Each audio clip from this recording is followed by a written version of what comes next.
Vamos então resolver o item número 4 do exame de 2014, fase 1, do 12º ano, cujo enunciado é o seguinte. Na figura 4 está representado num referencial ortonormado OXYZ o cubo OA, B, C, D, E, F, G, de aresta igual a 3.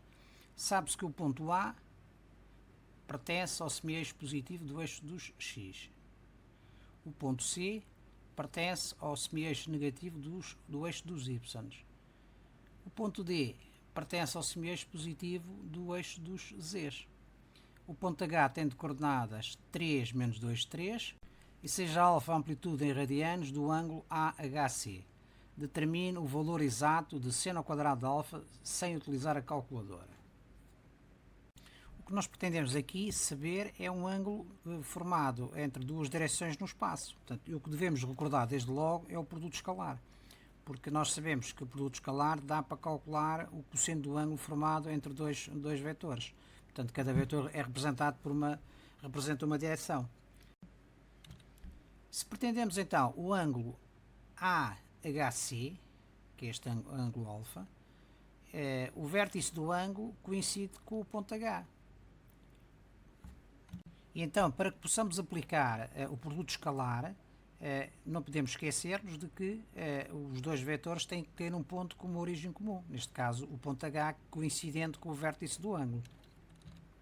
Portanto, estes três pontos definem duas retas, portanto, duas direções, e nós com estes três pontos podemos definir várias pares de vetores.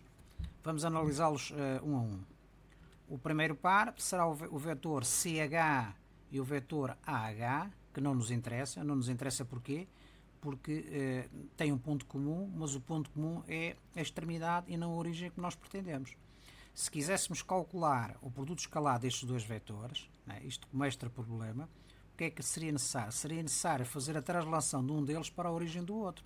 Por exemplo, fazer a translação do vetor AH para a posição CJ, e então já tínhamos dois vetores com a mesma origem e podíamos calcular o produto escalar. Ou então, fazer a translação do vetor CH para a posição AI, e já tínhamos na mesma um par de vetores com a mesma origem. A segunda combinação será a combinação do vetor CH e o vetor HA. Também não nos interessa, porquê? Porque tem um ponto comum, mas este ponto é a extremidade do vetor CH e é a origem do vetor HA. Portanto, não cumpre o requisito para podermos calcular o produto escalar. Do mesmo modo, se quiséssemos calcular o produto escalar destes dois vetores, teríamos que fazer a translação ou deste vetor HA para esta posição, ou do vetor CH para aquela posição, de modo a podemos ter dois pares ou um par de vetores com a mesma origem. A outra combinação, a terceira combinação, será o vetor HC e o vetor AH. Também nos interessa porque o ponto H comum aos dois vetores é extremidade, é a origem do vetor HC e extremidade do vetor AH. Portanto, também não nos interessa. De qualquer modo, se quiséssemos calcular o produto escalar destes dois vetores, teríamos que das duas uma, ou fazer a translação deste vetor HC para esta origem, para o ponto A, ou o vetor AH para o ponto H, e então ficaremos com um par de vetores com a mesma origem. Finalmente, o quarto caso, que é o nosso, é os vetores HC e HA. Isto é, são vetores que têm um ponto comum e esse ponto comum é a origem dos dois vetores. Portanto, sabemos que o produto escalar é igual ao produto das respectivas normas vezes o cosseno do ângulo formado entre eles. Resolvendo em ordem a cosseno de alfa, fica o produto escalar a dividir pelo produto das normas. Nós sabemos as coordenadas do ponto H, 3 menos 2, 3. Sabemos que o ponto A pertence ao semieixo positivo do eixo X, portanto, as coordenadas é aresta 0, 0, neste caso aresta é igual a 3, de onde podemos calcular o vetor HA, que será A menos H. Portanto, HA será 3, 0, 0 menos 3, menos 2, 3. Portanto, diferenças entre as abscissas 3, menos 3, 0, menos 2. Atenção aos sinais. Utilizar sempre os parênteses. 0, menos 3. Portanto, isto fica, o H fica de coordenadas 0, 2, menos 3. A sua norma é o soma dos quadrados das respectivas componentes, isto é, raiz de 13. Vamos precisar de depois aqui a norma. Portanto, determinamos o vetor e calculamos logo a norma. Para o segundo caso, temos o vetor HC, já temos as coordenadas do ponto H, o ponto C é um ponto que pertence ao semieixo negativo do eixo dos y, portanto vai ter de coordenadas o formato 0 menos aresta 0, aresta é igual a 3, portanto fica em menos 3. Portanto, HC é igual a 0 menos 3, 0, menos 3 menos 2, 3, ou seja, 0 menos 3, menos 3 menos 2, ou parênteses, atenção a parênteses, e 0 menos 3, ou seja, HC é igual a menos 3 menos 1 menos 3, ou seja, calculando a norma, que é a soma dos quadrados das respectivas componentes, vamos obter raiz de 19. Precisamos, para o numerador, calcular o produto escalar.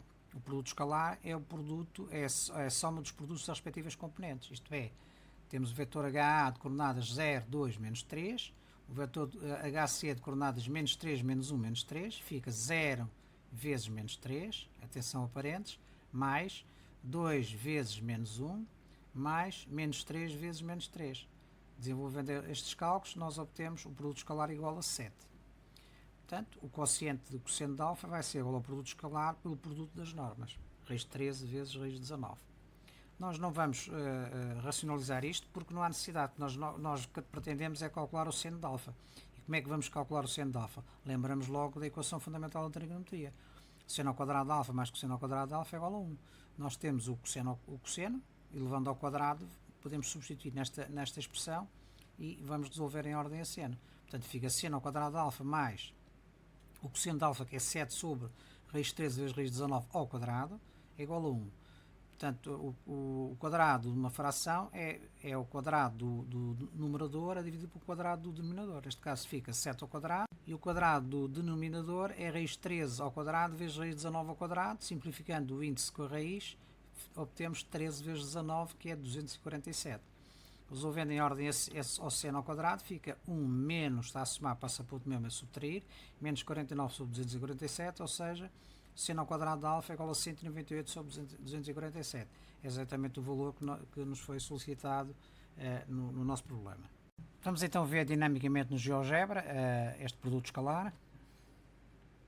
Temos então o nosso cubo no espaço, o ponto A pertencente ao semieixo positivo do eixo de x, o ponto C pertencente ao semieixo negativo do eixo dos y e o ponto D pertencente ao semieixo positivo do eixo dos z's. Nós pretendemos calcular o nosso ângulo AHC, portanto vamos ter estas duas direções, logo é possível definir, com estes três pontos, nós definimos o nosso plano, não é? Onde vão estar incluídos os nossos vetores, que vão ser utilizados para calcular o produto escalar. Temos então as várias combinações, não é? Os vetores CH e AH não interessa. Temos a outra combinação que será o vetor CH e HA, também não tem a mesma origem. A combinação oposta, que é HC e AH, e finalmente a nossa, que tem a mesma origem, que é exatamente os vetores HC e HA. Portanto, é sobre este que nós vamos desenvolver os nossos cálculos. Então, o produto escalar de HC vezes HA pode ser, por exemplo, a projeção do vetor HC sobre a direção do vetor HA. Nesse caso, nós temos que determinar um plano perpendicular ao vetor HA que passe pelo ponto C, este plano cor-de-rosa, né? Portanto, e a reta perpendicular à direção HA que passa pelo ponto C é esta reta aqui, a preto. Portanto, a projeção do vetor HC sobre a direção do vetor HA é este vetor a preto, né? Cuja norma vai ser raiz 13, que é a norma do vetor HC vezes o cosseno deste ângulo, neste caso o ângulo de projeção, é positivo. Porquê? Porque mantém o mesmo sentido do vetor relativamente ao qual nós estamos a considerar a direção. Portanto, será a norma raiz 13 vezes o cosseno deste ângulo, o que vai dar cerca de 1.606, vezes a norma do vetor HA, que é a norma raiz 19, vai nos dar então 7. 7 positivo, porquê? Porque a projeção tem o mesmo sentido do vetor relativamente ao qual nós estamos a considerar a projeção. O vetor, neste caso, o vetor HA. Portanto, podemos visualizar.